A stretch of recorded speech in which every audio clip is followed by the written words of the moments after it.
नमस्कार, आप देखना शुरू कर चुके हैं कैपिटल टीवी बिहार और मैं आपके साथ सरोज सिंह। देश भर के सियासी पंडित जिन सवालों का जवाब ढूंढ रहे थे, उन सवालों में से एक सवाल का जवाब तो आज दिन में मिल गया। ललन सिंह का इस्तीफा हो गया और नीतीश कुमार राष्ट्रीय अध्यक्ष हो गए जनता दल यूनाइटेड के। तो अब जो तीन मूल सवाल और बच गए हैं, उसका जवाब क्या होगा? तो आपको अगर ध्यान नहीं है तो उन तीन सवालों का हम आपको स्मरण करा दें कि वो सवाल है क्या। पहला सवाल, क्या नीतीश कुमार पलटी मारेंगे और एनडीए की एक सरकार बनेगी बिहार में? दूसरा सवाल, क्या जो मौजूदा गठबंधन है वो चलता रहेगा? दिक्कत नहीं है, इंडिया गठबंधन भी चलता रहेगा, लालू नीतीश की जोड़ी भी चलती रहेगी, मतलब सरकार को कोई खतरा नहीं है, सरकार लोकसभा चुनाव तक चलेगी, आगे भी चलेगी। तीसरा सवाल, क्या लालू प्रसाद कोई खेला करेंगे और जदयू के विधायकों को तोड़कर तेजस्वी यादव को बिहार का सीएम बना देंगे? ये तीन सवाल के जवाब अभी मिलने बाकी है, जो समय के साथ इसका जवाब भी मिलेगा। जिस तरह से पहले सवाल का जवाब मिल गया, ललन सिंह का इस्तीफा हो गया, नीतीश कुमार राष्ट्रीय अध्यक्ष बन गए। अब चलिए पहले सवाल पर आते हैं, क्या होगा? कोई सरकार बनेगी भाजपा के साथ, एनडीए की सरकार बनेगी, साथ में चुनाव लड़ेंगे भाजपा के साथ नीतीश कुमार, या क्या होने वाला है? देखिए, नीतीश कुमार के बारे में कहा जाता है कि अगर वो किसी के लिए दरवाजा बंद करते हैं तो ऊपर खिड़की खुली रखते हैं। ये बात बहुत बार कही गई, प्रशांत किशोर भी बहुत बार कोट करते हैं इसको, कि एक खिड़की वो खोल के रखते हैं और उस खिड़की से मैसेज आते रहता है। तो उस खिड़की से मैसेज कौन दे रहा है? तो हम बताएं कि कई दिनों से एक पखवाड़े से उस खिड़की से कुछ मैसेज आ रहा है, और वो मैसेज आ रहा है हरिवंश जी के तरफ से। वो उसके संदेश वाहक हैं। बड़ी मीटिंगें हो रही है हरिवंश जी और नीतीश कुमार के बीच में, पटना में भी हुई है, दिल्ली में भी हुई है। संदेशा क्या है? तो संदेशा क्या हो सकता है आप समझ सकते हैं। जो खिड़की खोल के रखते हैं नीतीश कुमार, उसका फायदा इन्हीं सब मौके पर होता है। लोग कहते हैं कि दबाव की राजनीति करने के लिए नीतीश कुमार खिड़की खोल के रखते हैं कि अगले से बार्गेनिंग की जा सके, इंडी गठबंधन में उनका वजन बढ़ सके, सीटों के बंटवारे में जब लालू से बात हो तो वो बराबरी पर रहें, कहीं कम ना हो। इस तरह की जो दबाव की राजनीति होती है, उसके लिए खिड़की नीतीश कुमार खोल के रखते हैं। भले भाजपा के लिए दरवाजा बंद कर दिया उन्होंने, तो उस खिड़की से बहुत सारे संदेश पहुंच रहे हैं। हमने कल भी कहा था आपको, फैसला नीतीश कुमार को लेना है, भाजपा को कोई फैसला नहीं लेना है।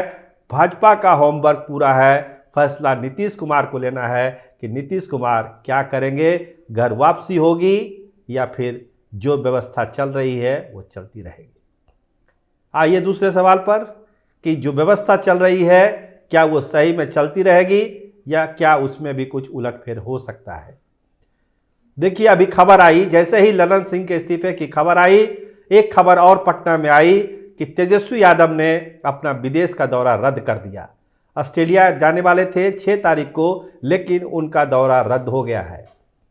तो क्या इसका कोई सियासी कनेक्शन भी है या दौरा अन्य कारणों से रद्द हुआ? ये समझना बहुत ही आसान है। जिस तरह से राजनीतिक उठापटक है दिल्ली से लेकर पटना तक में, राजद के सारे लोग सतर्क हैं, खासकर वैसे लोग जो नीति निर्धारण करते हैं राष्ट्रीय जनता दल के लिए। तो तेजस्वी का दौरा रद्द हुआ है। लोग ये भी कह रहे हैं कि ललन सिंह और लालू प्रसाद के बीच भी कुछ बातचीत हुई है। इसकी पुष्टि नहीं है, लेकिन ऐसी चर्चा है कि ये बातचीत हुई है। बातचीत में क्या हुआ होगा ये आप समझ सकते हैं, लेकिन जो तैयारी है राष्ट्रीय जनता दल की ओर से, वो ये तैयारी है कि वो पूरी तरह से ये सुनिश्चित होना चाहता है कि सरकार उसकी बन जाए बिहार में।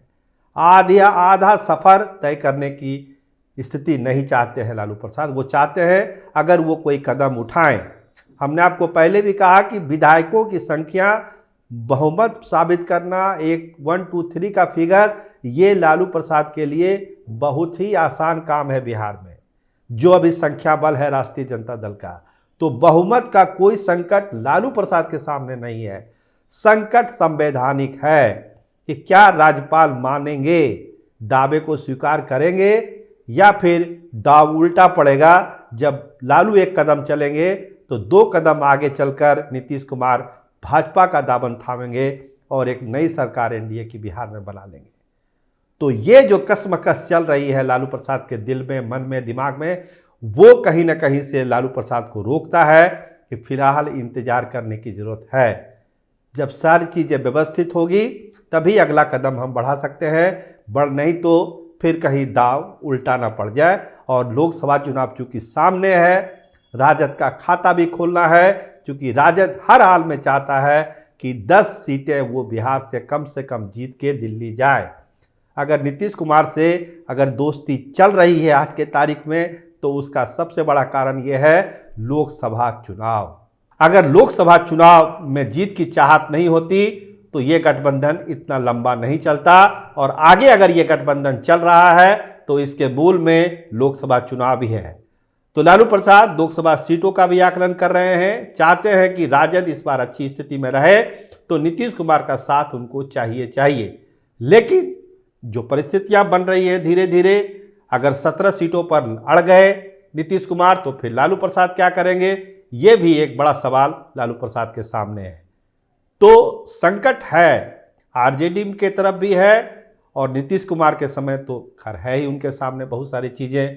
ललन सिंह के इस्तीफे के बाद देखिए पार्टी में खुशी मनाई जा रही है, पार्टी कार्यालय में मिठाइयाँ बांटी जा रही है, कहा जा रहा है कि राष्ट्रीय अध्यक्ष बने हैं नीतीश कुमार, उसकी खुशी में है।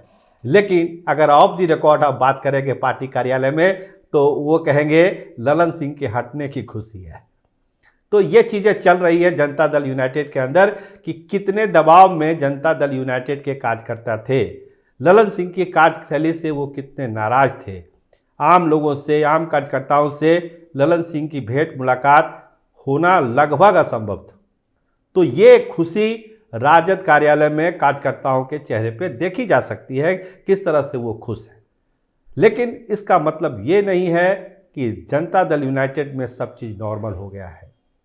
ललन सिंह क्या करेंगे इस पर भी अब अटकलबाजी है। क्या होगी उनकी अगली चाल, क्या वो जदयू में ही रह के लोकसभा चुनाव लड़ेंगे या फिर कोई और कदम उठा सकते हैं।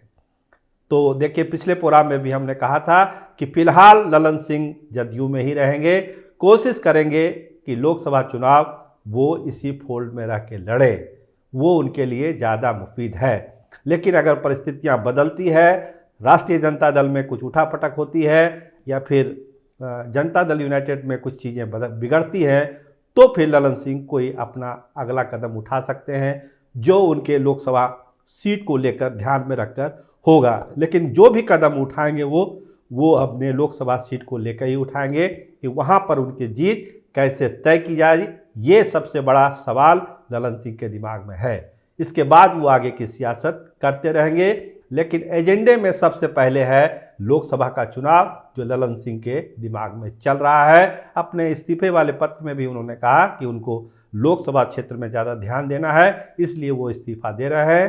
खैर वो अलग कहानी है इस्तीफे की। हम यहाँ पर यही समझने की कोशिश कर रहे हैं कि जो सवाल उठ रहे थे 3-4, उसमें कुछ सवालों के जवाब मिल गए, कुछ सवालों का जवाब अभी सियासत की गर्द में है। उसके लिए बिसात बिछी हुई है, चालें चली जा रही है। कब सहमात का खेल होगा, ये समय का चक्र है। खरमास के बाद क्या कोई भूचाल आएगा, कोई राजनीतिक विस्फोट होगा, इसका भी इंतजार भाजपा नेताओं को भी है और राष्ट्रीय जनता दल के नेताओं को भी है। तो इंतजार दोनों तरफ से है। देखिए होता क्या है, देखते रहिए कैपिटल टीवी। हम आपको बताते रहेंगे कि जो राजनीतिक भूचाल बिहार में आने वाला है उसकी सुगबुगाहट कितनी तेज होगी धीरे धीरे, और कौन करेगा इस भूचाल के लिए पहल, और किसका होगा फायदा और कौन रहेगा नुकसान में। आपका बहुत बहुत धन्यवाद, बहुत बहुत शुक्रिया।